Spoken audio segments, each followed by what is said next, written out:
Presiden Jokowi memperingatkan krisis akibat situasi global beberapa waktu yang lalu. Krisis merujuk dari data Bank Dunia dan IMF menunjukkan keruntuhan ekonomi. Tepatnya, sekitar 60 negara akan mengalami keruntuhan ekonomi akibat krisis yang terjadi.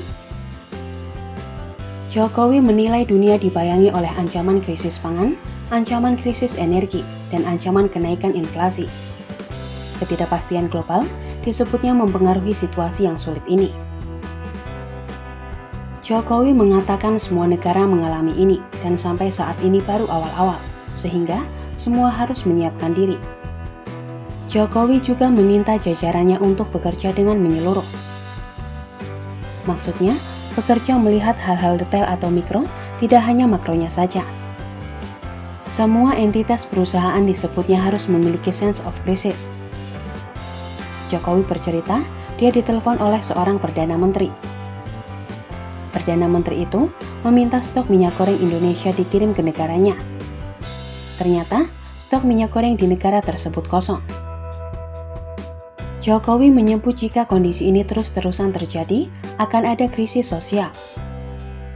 Hal tersebut bisa menimbulkan krisis ekonomi dan politik. Jokowi mengingatkan, Sri Lanka sudah mengalami krisis ini.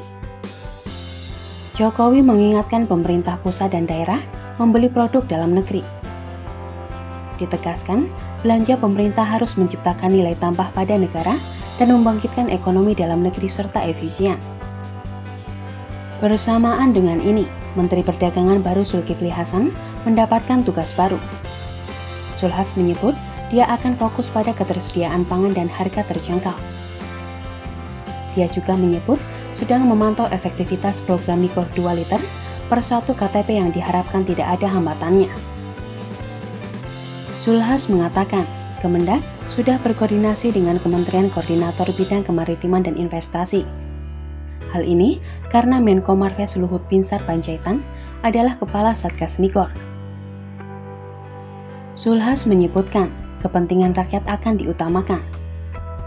Berbagai skema meliputi Domestic Market Obligation atau DMO, Domestic Price Obligation atau DPO, dan minyak goreng curah diambil pemerintah. Zulhas mengatakan ini semua harus dipikirkan bersama-sama karena saat ini negara yang masih memiliki minyak goreng curah hanya Indonesia dan Bangladesh. Agar harga minyak goreng terjangkau, Zulhas meminta ada kerjasama antara masyarakat dan pelaku usaha. Jika ada pelanggaran di lapangan, harus dilaporkan ke Satgas Pangan.